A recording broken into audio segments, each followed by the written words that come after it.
UBCTSC. My name is Mo Waja. And I'm Suraj Singh. Welcome to QC Nationals 2017, which is also the hashtag if you're following along on social media. If you're following along on Twitter, Instagram, Facebook. Does Facebook have hashtag? Yeah, it does. I mean, nobody really uses them, but they do exist. Hashtag QC Nationals 2017. The first game about to go. Here we have the Western Regional Champs on the right of your screen, UBC, the Thunderbirds in blue, going up against Simon Fraser University, SFU in the red. So this game, I would say, there are two main sponsors. This game today is brought to you by caffeine, because it's the first game of the day. As you can see, the sun is not exactly out yet. I'm from Toronto, full disclosure. I don't know if the sun will come out anymore because we're out west. I mean, to be fair, if you look at the weather in Toronto right now, those guys are suffering with hail and snow and all of that. I mean, you wouldn't even be playing Quidditch in that scene. Here on the other end, man, I mean, this is pretty balmy. This is pretty balmy. This is a lovely day for some Quidditch. I'm excited to see some of these teams play. We're going to see, what are we going to see today out of SFU and UBC? Well, it's going to be pretty interesting, right? I mean, obviously, these teams have on some level faced off against each other, and they know each other, so it's not as much of a surprise for them. But when we look at their playing style, from SFU, we see a solid defense all the way through, especially when it comes to their beater line. They're going to be using their beaters to their advantage to keep the game fairly low scoring, while on the other end of the spectrum, we have UBC, a much harder hitting direct team that is going to technically be theoretically capable of running through SFU, but tends to keep it on the slow ball side of the equation. So we'll have to see that side of things at play. Yes.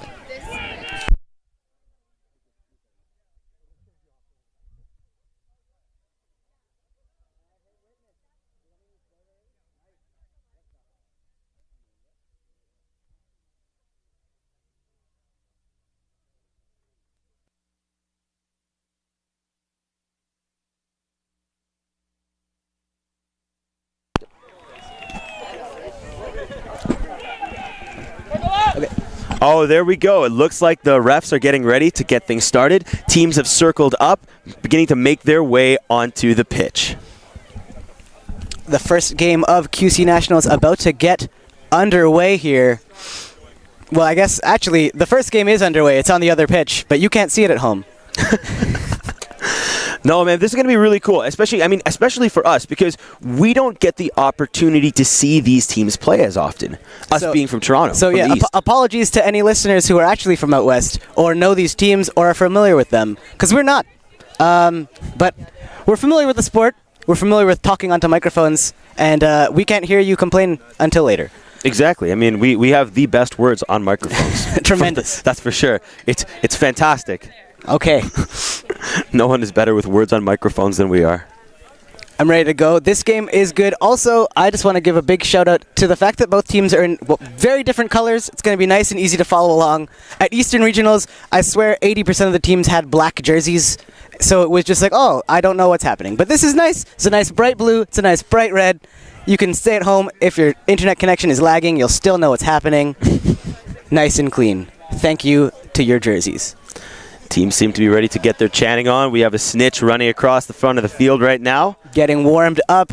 Captains on either side are taking the time, chatting to their players, getting them ready, getting them warmed up. I mean, this is the national championships here, right? Like, this is, I mean, we've seen regionals, we've seen what happens, but here every single thing can change. Everything on the line here, including our lovely photographer's flash. It's a full contact sport, even if you're a camera. UBC. Oh, you can hear the cheer starting. You can hear the cheer starting right now. I think UBC wants to win. I mean, presumably. That's their cheer. They're saying win. But SFU has bagpipes, though. Okay, that's pretty legit. That's real. That's real. I know you technically cannot see the bagpipes, but trust me, it's glorious. There are. Oh, he's gonna try to get there. Number 99 here, Alex Boom with the bagpipes. Oh, I believe wow. It's early on, but I'm calling this best cheer. Oh, absolutely. Definitely in the running. Are you kidding? That's a bagpipe solo, man. That's a bagpipe solo. You've already won in my hearts, SFU. We don't even need to play this game. He's got bagpipes. I mean, my fiance is Scottish, and this connects with me on a very personal level, you know? Welcome to the least biased commentary you've ever heard. I'm totally not wearing branding for the Toronto team, Valhalla, currently. Spoiler alert, I am. What do you mean? We're not affiliated with Valhalla. We're not affiliated with anyone. We're completely unbiased. They hired us from a professional Quidditch commentating firm. A rogue Quaffle has apparently snuck onto the pitch. That is not the official game Quaffle. It is being replaced. Red card on the Quaffle. I say we just start with just bludgers. It'll be fun. Everyone gets a bludger. Just put like 5 bludgers on the pitch and then see what happens. Then it's just broom to dodgeball. Both teams here raring to go. The Quaffle has been replaced. Head ref Jill Stanek there. Want to get this game going. SFU, their entire starting lineup already on the field. UBC, here comes... There's last to join them. Oh no, there's still a couple here. Strolling casually onto the pitch. Head ref Jill Staniak calling for order, getting people ready. Number 33 on UBC, casually making his way toward his broom. I was told beforehand that UBC not a very big team. I'm seeing their keeper right now, and I believe I was lied to. Well, I mean, it looks like, from what we're seeing right now, it looks like they may have the size advantage here. We're about to get ready. That's again. That was lovely. If you couldn't hear that at home, SFU, are you ready? Yeah. Oh, that's brooms up. So they're running up. First possession goes to SFU. SFU passes it back, playing some defensive play right there. Beater number 30 moving up, giving him room. SFU chaser Alex Boom pushing through, still retaining possession of the Quaffle. Here we're seeing that defensive beater play we're talking about, using it in an offensive fashion. Lobs it over behind to number 88. Stopped. Stopped by UBC. There by Cameron Cutler of Team Canada, number 9 here for UBC. That's why you can see he was definitely on Team Canada there. Good smother, great UBC defense, stops the first play. SFU with the first possession, no goal out of it though. Here comes UBC on the counter. Number 9, again, that's Cameron Cutler, leading the troops here. He's got the possession of the Quaffle, following his beater up the pitch. They're using a similar strategy to that which SFU just used to almost great effect right off the bat. Nice beat by UBC, pushing it up, passes behind to number 17 Austin UBC, Wallace. And he pops it through. That's a goal. Goal number 1, first blood drawn by UBC. That was number 9, Cameron Cutler, to number 17, Austin Wallace, both of Team Canada. Yeah, and, both if you saw at the opening ceremonies, big congratulations to Michael Howard of Valhalla. No big. Just announced as head coach for Team Canada coming up for the next World Cup. Enough about that. Here's this game on the pitch. All SFU, the keeper in possession of the ball. SFU keeper slowly moving it up. We can see that they're using their beaters. They're using their beaters to try and create a hole to drive in. Pushing forward, pushing forward. Beater number 36, Nathan Ross, moving up. He makes a beat, taking the opportunity. Keeper number 23 attempts to go around the side, but he's almost smothered by number 33, Chaser, on UBC. Passes the ball back. Quaffle is dropped, picked up by number 17, dropped again, and retained by Alex Boone, number 99 on SFU. Ball swatted down. Quaffle now held by number 17 on UBC. Driving towards the hoop, driving around the back, looking for an opportunity, pops it forward, does not connect. UBC's coach on the sidelines here, yelling some words of encouragement. I'm sure they're all nice things. I can't exactly hear him through my headphones. Currently the score still stands 10-0 in favor of UBC. All right, they're making moves forward now, again using the beaters to great effect. Keeper number 23 on SFU, wrapping around the side, moves, he's beat, and that's the Quaffle. Dropped possession, changes over to UBC. UBC Chaser driving up the pitch, using his beater defensively in the front, pushes all the way through and pops it through for the middle hoop. That was end-to-end play, coast-to-coast, sea to shining sea. Number 9, Cameron Cutler. What we saw there was a great example of how we can use beaters in an offensive fashion to great effect. UBC took the possession of the Quaffle and pushed up into SFU's end. I also like this UBC setup. It's kind of interesting to me. As a defensive setup, you may notice the keeper up there playing point in the green headband and a chaser by the hoops there with a white headband. Interesting strategy. That's not something we usually see, but I guess it would allow them, more flexibility once the ball gets back in that end. They're not waiting. They're part of the play all the way through. Size-wise, the keeper here on UBC is the biggest player, so maybe that's, as a point defender, you want that person up front. Attempted handoff by chaser number 7 on SFU to keeper number 23 on SFU. Fumbled, but then retained by keeper 23 on SFU. Good scrappy defense here from UBC. Number 88 pushing all the way, pushing SFU back into their own zone all by themselves. SFU finally breaking past half. Ooh, that's a hard hit by number 33 keeper on UBC. Takes advantage of a fumbled pass to attempt to take over possession of the quaffle. Does not completely connect. Keeper number 23 on SFU retains possession. They're relying very heavily on their beaters on both ends of the field right now. Yeah. Using them to create the offensive and defensive plays that they need. Number 23 looking for a pass. Wrapped up by number 88, Chaser on UBC. Quaffle is dropped. Casually steps out of the tackle, but is still beat. That means that tackle was still effective in wrapping them up. 23 still has the ball here, though.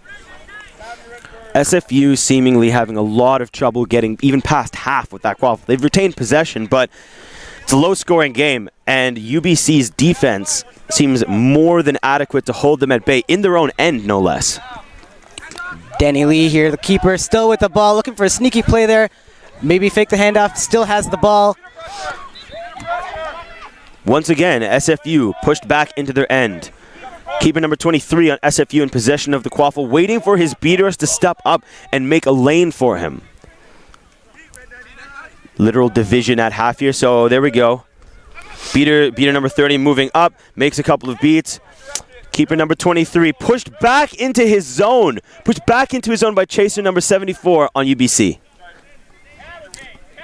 Slow game here. Some big beats happening at midfield. UBC not letting SFU through. Here comes Alex Boom, number 99. The pass is into the hands of number 9. Pass. Ball stripped. He's off Broom. Number 9 is going to have to go back to his own half. Tap back in. Brooms, how do they work? There's a stoppage of play here. 5:24. Timeout being called. So what we've seen here so far is a great example of powerful beater play. Both sides, UBC and SFU, are using their beaters to drive forward offensive and defensive plays. What we've seen from UBC is a defense so strong that with their beaters and their aggressive point chaser play, they're able to keep SFU locked into their end, which is probably why this timeout was called in the first place. How do they break down that defense? This is a great use of the timeout here on SFU's part. They have clearly, they need to reorganize, restructure whatever they're doing. Their tactics not working right now. They have to figure out how to break through UBC's defense, see if there's something they could do to, change it up, switch up what they're doing. Their coach here has some thinking to do, is also looking sharp. SFU with the blazer, I must say. That's how you know they're a proper coach. Where's your blazer, Siraj? I didn't pack it, I'm sorry.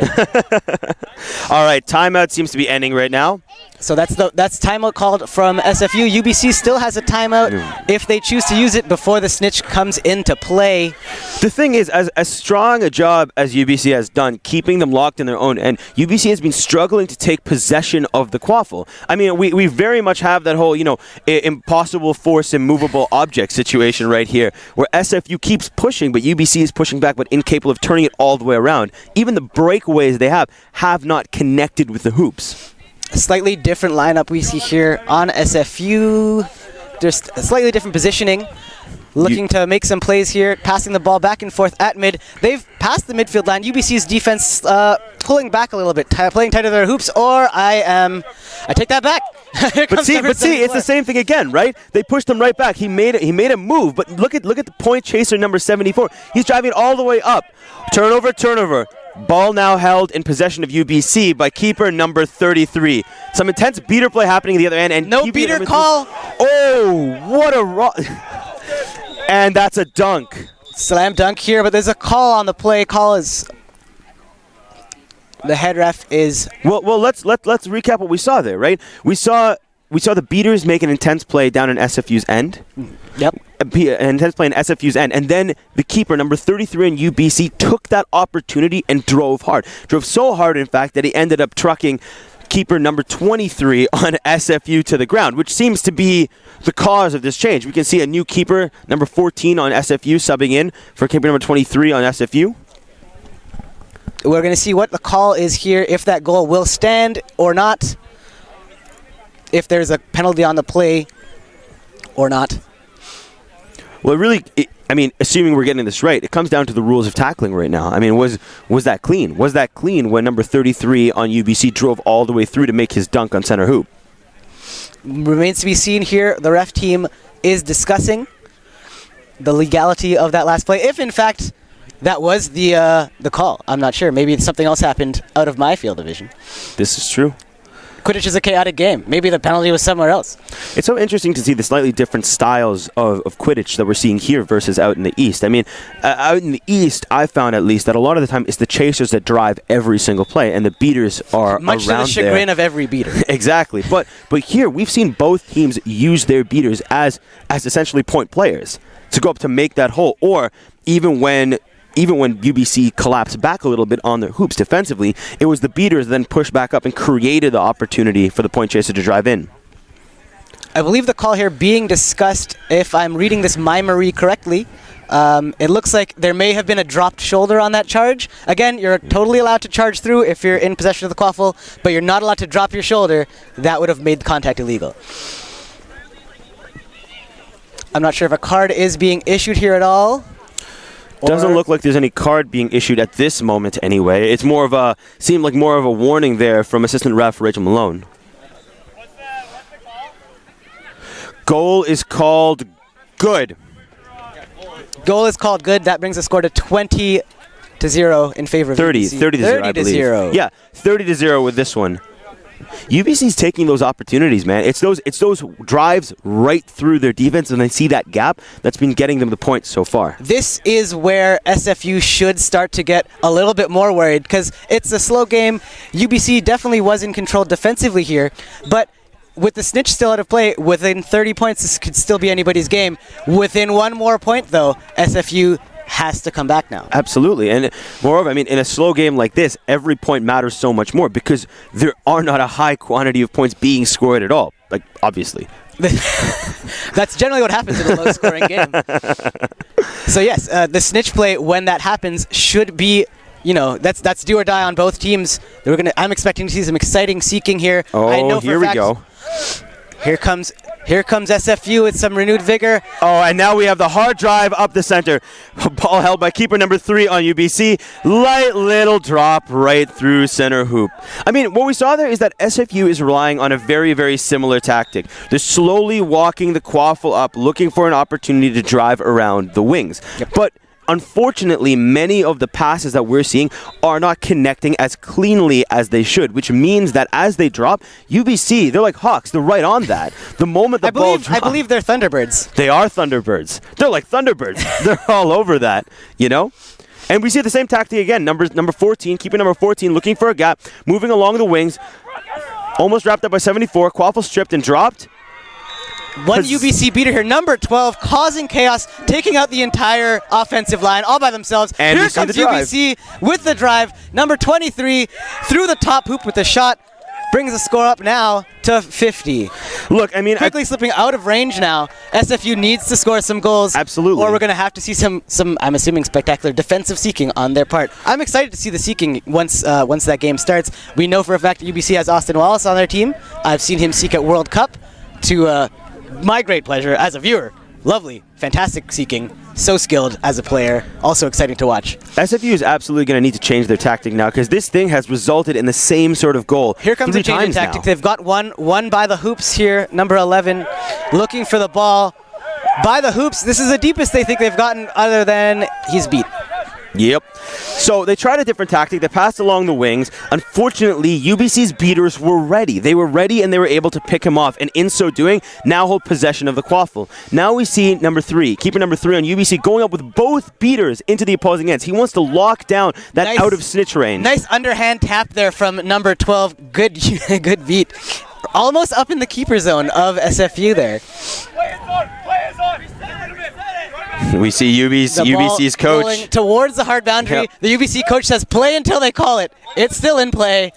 Here's That's the whistle. That's fun. I believe there is a call on the hard boundary. Did the ball restart where it went out? All right, so we're getting the call. We're getting the call from head ref Jill Staniak regarding the hard boundary. I believe the ball apparently did hit the hard boundary, so there should be a turnover. Absolutely. They're figuring out where the ball will restart and who it will restart with. I believe it's restarting at the boundary in the hands of number 14 on SFU. They really are going to have to change their tactic, though, because the same thing has happened almost every single time. They've tried to go around the wings. They've done a pass across. It's been a bit messy. UBC's taken complete advantage. I think this is the first time in, 3 or 4 rounds where they haven't straight scored off that turnover? Accurate, I believe so. Josh, Ryan, are you good? Play looks like it's about to begin again. UBC's coach managing the field. Snitch play should be happening soon too, eh? You would think so, but I don't think we're actually we're only we're just only halfway there. We're just under 10 still. Oh wow. The ferocity they're playing with, man, makes it seem longer. All right, we have 9 minutes is the official time check I just heard. Keeper number 14 on SFU, moving around the wings. He's once again relying on his beaters, waiting for them to make a play, waiting for them to make a move. Beaters make the move, and number 14 drives in. He drives in, blocks a bludger throw, looks to get back, but he is beat. Can't block the second one. Possession retained by number 74. Chasing number 74 on UBC. 74 passes across to keeper number 3 on UBC. He's looking, fakes a handoff. Slow moving, and now he driving to center, pass it across behind. Big hit there from the keeper. Unfortunately, the ball was already out of that the UBC possession. That's the first tackle I've seen in this game, like a big, straight-up tackle. Maybe SFU is going to have to crank up their physicality here on defense. UBC just has those hard drives, man. Those hard drives right down the middle, right across the sides, and that's what's bringing them up in points here. And I would say don't downplay their beaters. Some strong work here. They've retained a bludger control here for the majority of the game, if not all of it. And even with both bludgers, oftentimes their point beater up playing really high, able to take out the entire offense, both beaters and the quaffle player. All right, we have a SFU makes an attempted pass down to number 99, Alex Boom. Does not connect. Alex is boomed by the bludger. Possession now retained by UBC. UBC slowly moving the quaffle up the pitch behind both beaters, running both beaters up. SFU now in possession of both bludgers, it seems. Oh, they're tapped out. 2 loose bludgers.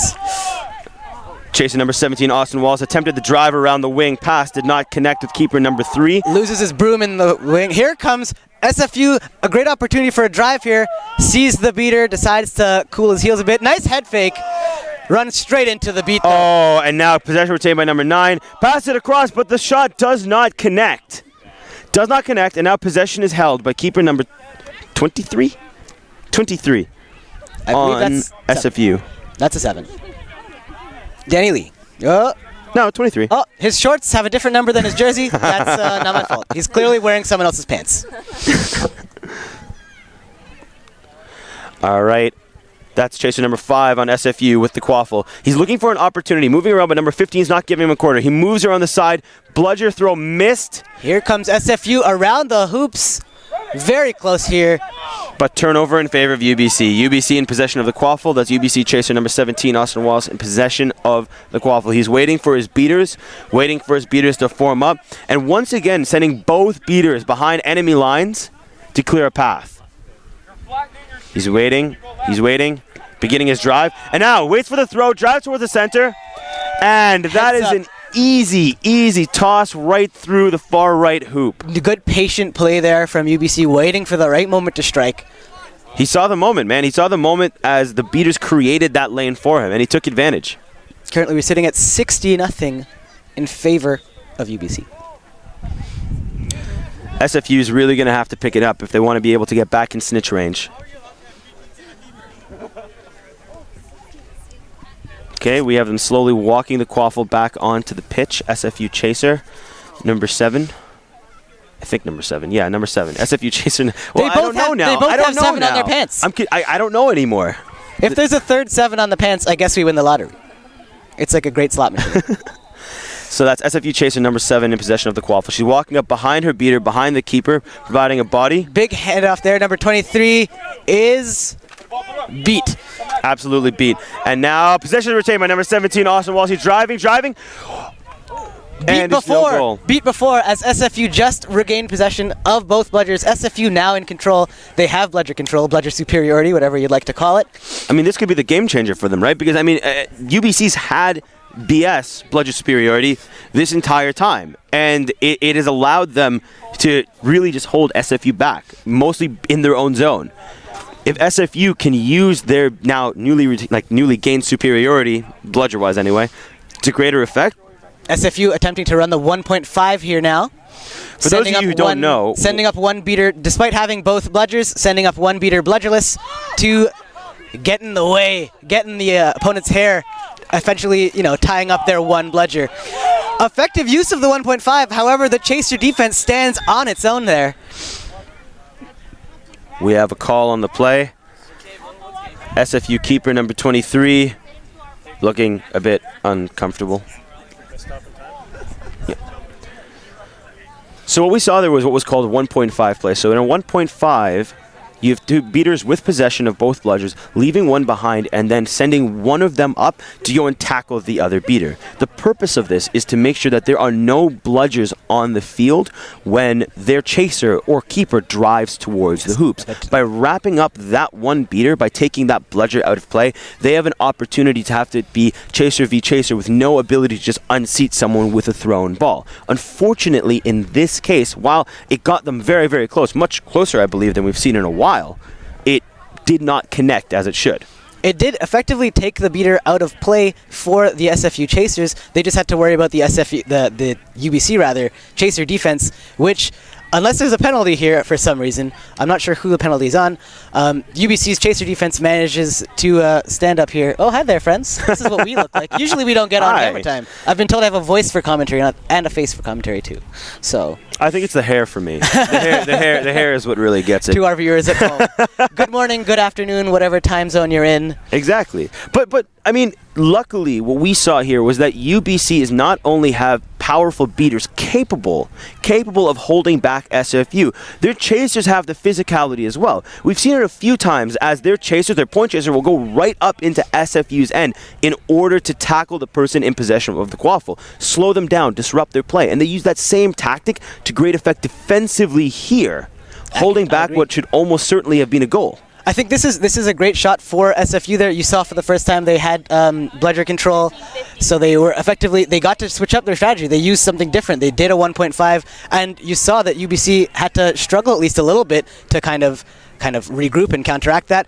Apparently successfully so, but that's it's good. You can see that SFU here thinking on the fly, changing up their strategies when they can. Effective use there of the 1.5 to our European listeners or listeners around the world. That's the napalm, but because of the exchange rate and the dollar, I believe it's just called 1.5 over here. Valid point.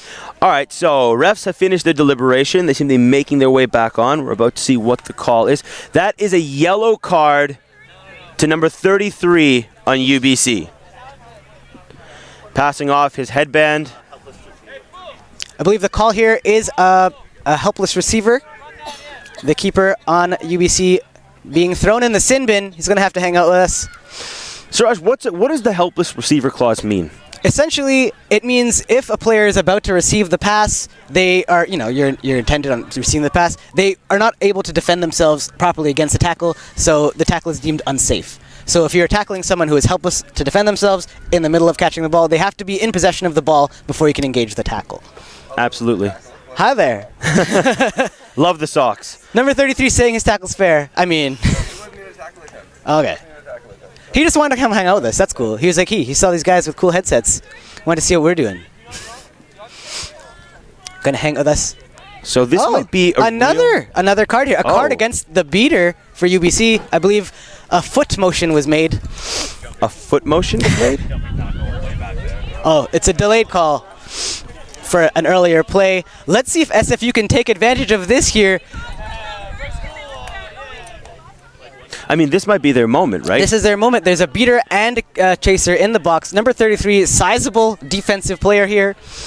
So playing 2 down is UBC. UBC's really going to have to change up their tactics because right now they have used the size of their chasers and keepers. They have used the fact that their beaters are powerful players, both in terms of physicality and in terms of their ability to, throw a projectile and hit other people to great effect here. They've used that, and it's helped them grow like very, very high in terms of the scoring going into snitch range. I mean, what is the score right now? I believe we're sitting at 60-0 in favor of UBC. SFU looking to get on the board here. I mean, SFU would really have to pick it up during this time.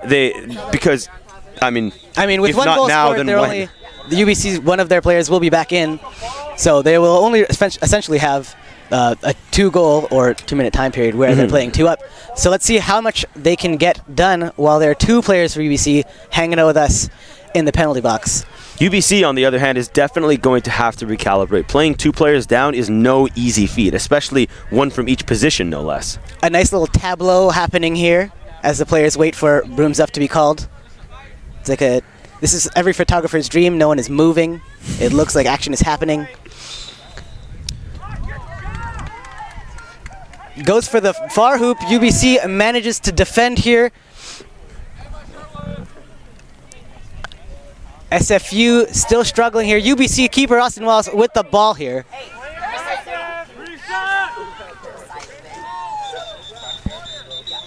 There's a whistle on the play here. Assistant ref looking to talk to somebody. 14-10. Oh, it's not a whistle on the play. I believe it's a timeout. Timeout call. UBC using their timeout. Yeah, here. UBC has one now, and they definitely need to take a moment, right? Because even if SFU manages to take advantage of this situation and gains those 2 goals, right, that puts them in a much better place of contention to get back into this game, get back in snitch range, and that's really what needs to happen. Sometimes that's all you need, though. The momentum. I believe that's all you need sometimes. If you're down in a situation like this where it's 60-0, timeout call here could be beneficial for SFU. I would use it for them as well to regroup, because sometimes you just need the momentum to come back in your favor, and all it can take is that 1 goal, get that spark going, Absolutely. Get the team right up to go. Because the morale right now, obviously a little down if you're on the SFU side here. So if you can get back on the board at least, then you know that it's there. You know it's possible to break through the defense. Absolutely. You know you've done it once, you can do it again, and that's what they're going for right here. And the thing is, right, timeouts are a fairly new addition to the world of Quidditch. Before, right, if you gained that momentum, that was it. But now, with these timeouts, it gives teams an opportunity to recalibrate. Here we go. Timeout is over now. UBC in possession of the ball in their zone. 2 players still out for a little bit longer. I believe there's about 30 seconds or so left on the first penalty. Here we go. Let's see if SFU can make a move. 20 seconds. All right, that's keeper number 17 on UBC, Austin Wallace. He's taking his time. He is slowly moving that quaffle. They know they have 20 seconds left on the first penalty, and I believe that means their beater will come into play first. And so SFU unable to take advantage of the double penalty situation. Well, I mean, this is smart, right? They want to slowly move the ball, let the beaters have their play, keep it on lock, and then hopefully run out the clock on this. Good effective forecheck here. Number 83, that's the captain there for SFU, taking down Austin Wallace in his own zone. Oh, and that's the countdown. That's the countdown. Player back in. All right, that's their beater, number 85. Oh, and their chaser, number 33, back in the game. SFU had their opportunity, and unfortunately, they were unable to capitalize. We saw really clean quaffle play there, passing back and forth. Even when keeper number 17, Austin Wallace, got taken down, they were able to get back in it and keep passing that ball, run out that clock.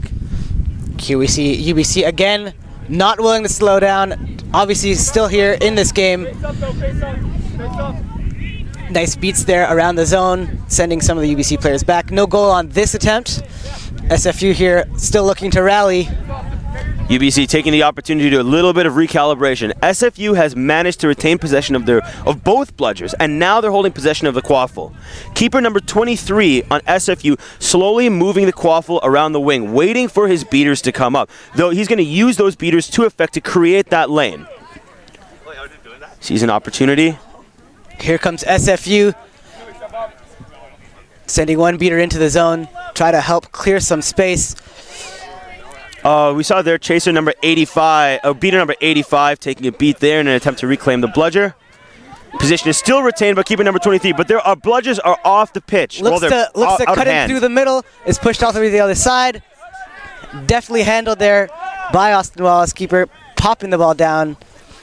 Beater battle taking place around center pitch, but bludger superiority, BS colloquially, is still retained by SFU. Quaffle possession is now in the hands of keeper number 17, Austin Wallace of UBC, moving up slowly behind his beaters. Easy pass to chaser number 33, who we recently met in the penalty box. Charming fellow. Cool socks. Lovely nice passing there. The cherry pick, as it's called sometimes, the roamer. Number 88 there, right by the little hoop. Nobody around. Just pops it in. I mean, that was a little different than everything we've seen from UBC so far, and I think that's what worked in their favor. Instead of a hard drive with one person who then SFU has to try and stop, it was an easy pass across number 33, an easy pass over to number 88, and a light pop in, changing up the tactics. Used to seeing driving plays here. The Seekers are being called to the bench. As you can see, the snitch is on the pitch now. 17, 15. All right, that's keeper number 11, SFU, making a move. He gets out of a tackle, passes it around behind the hoops. Oh, no goal. Stopped by number 33. Still struggling to pick up the ball. Here comes number 11. A big stuff there from UBC's defense. Number 9, Cameron Cutler smothering the ball there. Resetting the hoops. Quaffle now held by keeper number 17, Austin Wallace of UBC. 15 seconds. 15 seconds until the Seekers are released. Man, the swats are all too real in this game. 8, 7. Oh, that's the countdown for Seekers. A little high five here. Sportsmanship getting ready. Seekers are released. That's number 23 on SFU and number 3 on UBC. Number 3 there, definitely dodging the initial beat here from SFU. SFU sending a beater right at them right away. So what are we going to see here from Seeker play? If you are watching the Seeker play right now, what you'll see is the fact that SFU knows that they're not in range. And so what they're doing is using the size of Seeker number 23 to stop Seeker number 3 from getting anywhere near the snitch. Fabulous defense here by SFU around the hoops there. Good passing from UBC, trying to create some movement, create some motion. SFU, though, handily so. Great deflection, blocking that point.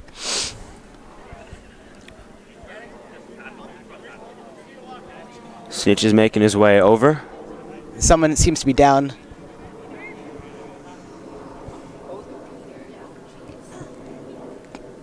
Looks like a player is down the other side of the pitch. One of the SFU players.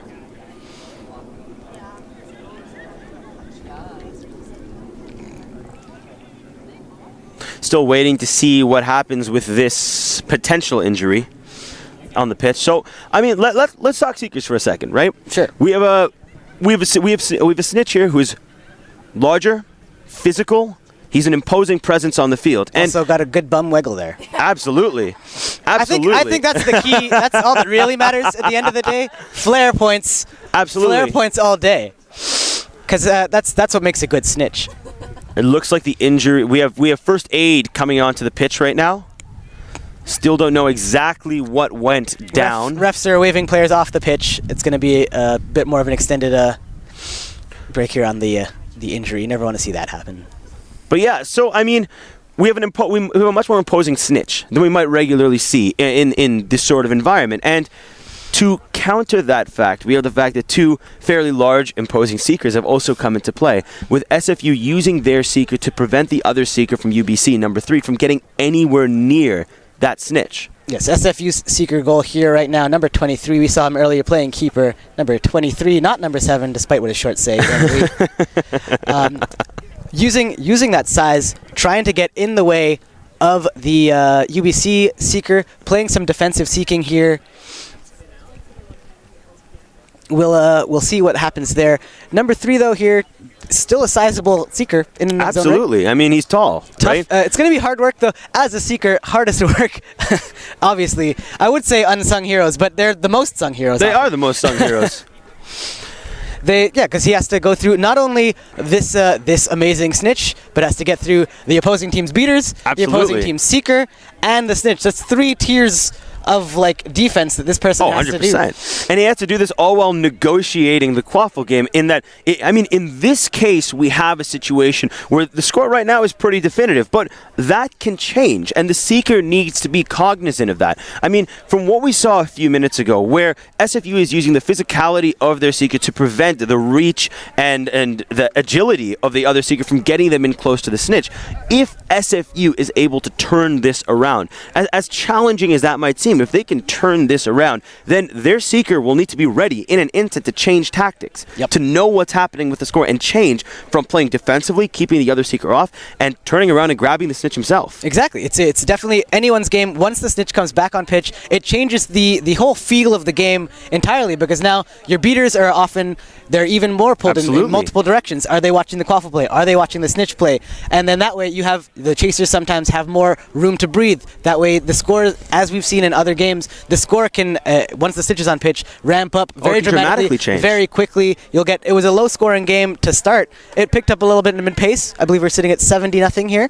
And but once the snitch is on pitch again, there's more to focus on both sides of the game. So the chasers will maybe see here SFU trying to take advantage of that, see if the beaters are a bit more distracted to try to make some headway here. Well, what's going to be really interesting with this is the beater play for me, because from what we've seen so far in this match, we see a world where both of these teams use their beaters as the primary playmakers, both defensively and offensively, but now they're distracted because those beaters can't just maintain exactly what they were doing. On SFU's side, having possession of both bludgers, does that mean that they're going to distribute one exclusively to focus on Seeker beating? On the other side, how is UBC going to use their beater offensively to aid their Seeker? Exactly. We'll have to wait and see. It looks like the play will restart momentarily as the sun comes out for the first time today.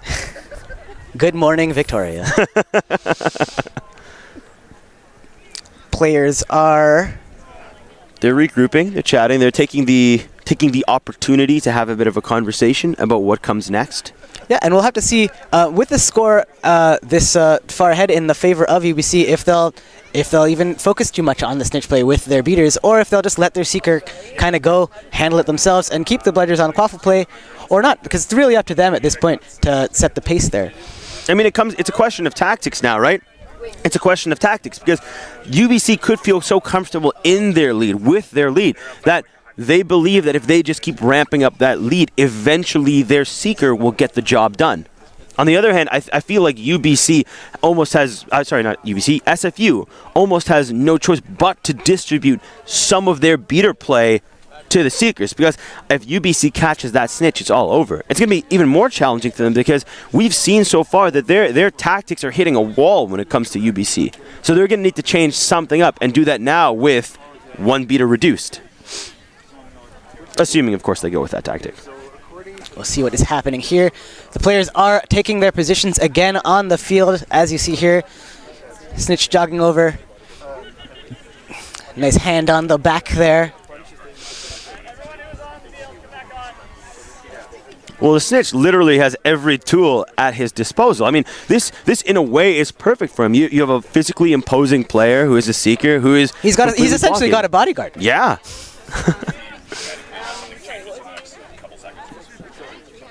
Players seem moments away from remounting.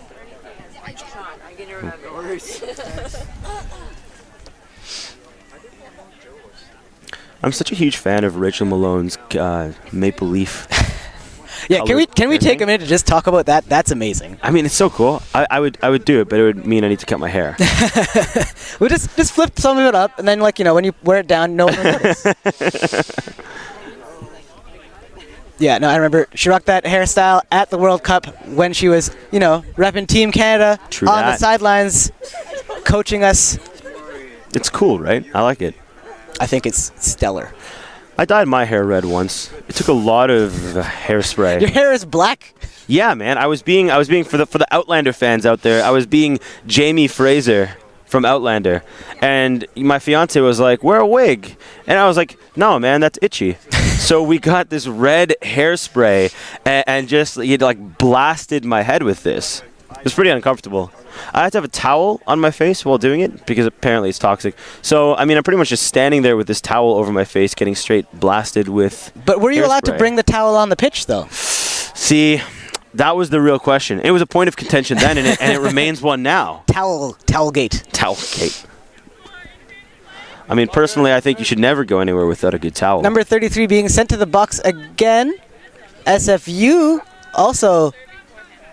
Contact from behind for the player from SFU is the call. Number 33, that's their second yellow of this game. That means it's a red card. Player number 33 is ejected for the rest of the game, and UBC will have to play a player down for 2 minutes, regardless of whether or not SFU is scoring here. Granted, there's technically no player advantage in that both of them have a player in the box for at least a minute. I mean, at this stage of the game, SFU is really going to have to step it up. I mean, they've now, again, there's no player advantage with this. But to be fair, Chaser number 33 was a fairly intense player on UBC. No call, I believe, is being made at the site of the injury earlier. Players are remounting, and we're back. Here comes number 11 from SFU. Keeper number Sing 11. of no relation. Charging down the pitch here. Keeper number 11. Being retains wrapped up, possession. retains possession of the ball, passes off to 86. The pass is fumbled. Number 17, Austin Wallace, with speed, misses The beat is missed, and he pops it in gently into the far right hoop. SFU's number 7. I mean, they're like lightning on that one. Like those turnovers, that's their bread and butter this game. Here comes number 11 again, same tactic, charging down the pitch on this side. Wrapped up by Chaser number 74 on UBC. Number 7 tries to pass it off to 86.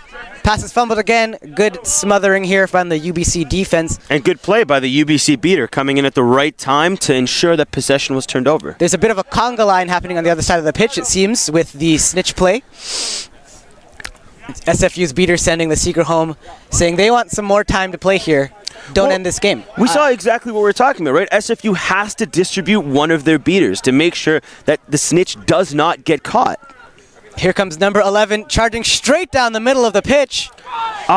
He takes a shot on the center hoop, but it does not connect. I mean, they're sort of adapting some of UBC tactics, like fairly late in the game, but they are adapting to them nonetheless to drive up the center towards that center hoop. Unfortunately, the shot was a bit low, a bit wide. The UBC penalty is about to expire here. Their chaser will rejoin play in just under 30 seconds. Seem to be subbing for a different seeker, trying something new to end the game. New seeker on the pitch here, number 12 for UBC. Lots of bludgers flying here on the other side of the pitch. Thankfully, we're safe over here. Oh, and that's UBC's the end of the back up to penalty for full UBC. strength. All right, Quaffle in possession of keeper number 17. Keeper number 17, Austin Wallace of UBC. He's waiting for his beaters. He's looking for his seeker. Easy pass across. Chaser number 74. Chaser number 74 ramping up for the run we know so well. Pulls back. Waits for beater number 19. Lovely catch there. Number 13 on the other end. That beater, it was like a Wild West duel over there. Patiently waited for the throw. Nice catch. Unfortunately, Gives the his Associated Gold seeker did not alone connect. time with the snitch. Oh, nice block by keeper number 11. That's a goal. That's SFU on the scoreboard. SFU is on the board. However, Perhaps. it looks like UBC has caught the snitch. We'll see the order of operations here. We'll see if that goal A happened before the catch, if it would count. If the catch is good, that would mean UBC wins the game regardless of whether or not that goal goes in. I almost want the goal to be good, though, because it was so pretty. It was so good. Style points. Keeper number 11, SFU, coming in hot towards the hoop. Beater attempts to throw, and he just swats it right out the way. The goal is called good, Yep. and the catch is also called good. Well, that is it. That is one of the game ones of QC Nationals. Man, my name is Mo Waja. I'm Suraj Singh. You stay classy, QC Nationals.